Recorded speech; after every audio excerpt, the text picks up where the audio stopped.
French, British, and American forces have launched attacks on pro-Gaddafi groups in Libya in support of the UN-mandated no-fly zone. Here to help us sort it out is Bill Scher from Campaign for America's Future and liberaloasis.org. Hey, Bill, good to see you again. It's great to see you. Liberaloasis.com, ourfuture.org, by the way. Ourfuture.org. You know, it's been so many years now that I can't believe I got it wrong finally. That's okay. So I feel like there's, number one, progressives that aren't quite sure what their position is supposed to be on this issue, in the sense that many consider themselves to be against military intervention and bombings in any case because in great part of the risk of civilian deaths. However, that's much of the reason that was already going on, in other words. What are you seeing from the progressive in the progressive circles? Well, I think you're seeing splits on both the left and the right. But let's focus on the left right now. I think that you have different strains of liberal progressive thought, be it liberal interventionism or internationalism or liberal pacifism and isolationism. But I don't say any of those terms pejoratively. I think those all are honorable strains of the progressive movement.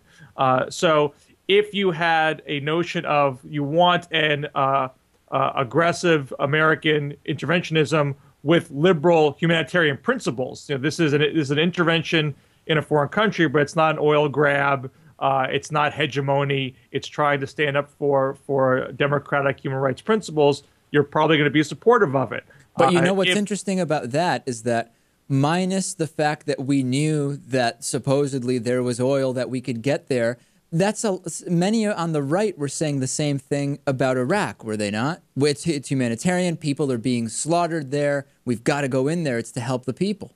Well, I would argue that the right was doing that rhetoric very disingenuously, and buttressed by the fact that they did not have a real international coalition. They did not have real UN backing, and that's where, if you are a believer in liberal internationalism and interventionism, you are happy that there's a bona fide UN coalition here. This is not a 90% American coalition. It's a real international coalition. We're not even fully leading it up. The Arab League is supportive.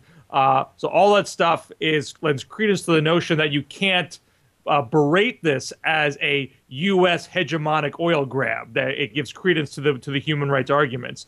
But if you think that military action is inherently a flawed way to go about doing business and always has unintended consequences, you're perfectly right to be in opposition of this based on pacifistic grounds.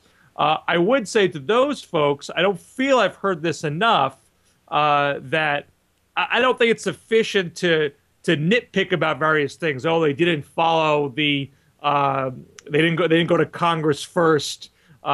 This is just a third ward in a Muslim country. Those are very simplistic or procedural type arguments. I do want to hear folks argue, if you're going to stick to a pacifistic approach, which I think is fine, you do have some obligation to explain what you would be doing differently to solve this problem. Or if you're going to take an isolationist approach, saying, look, it's just not our business, period. I mean, that's an argument to make, but make that. Yeah, and you know what? The other thing that I'm starting to think about also is we're hearing from a Libyan military, or rather we're hearing from French officials that this could last quite a long time. We're hearing different discussions about, well, did Barack Obama, not flip-flop, but all of a sudden over the weekend, did his position change over what the U.S. was and wasn't willing to do? What about the fact that others then McCain and Lieberman are criticizing Obama for waiting too long to even go into Libya in the first place? Is this, in terms of the media, the PR war, where is Barack Obama going to be best served putting himself? Well, I mean, Obama is essentially operating almost outside of the entire ideological spectrum, it seems, and scrambling everyone's prism, how they view this as. You know, the right is sort of caught between trying to be true to their own principles and trying to make political hay against Obama, and they're twisted up in knots as well. There was this conservative line that was put out there that only if you did a no-fly zone on March 18th was it going to work, and if it was not that day, it was a few days afterwards, then you were too late and everything was going to fall apart. And so I don't know if, I mean, like any of these arguments, if if it doesn't work, every argument someone made can be held up as the reason why it didn't work. So you're sort of putting your marker down. Yeah, absolutely.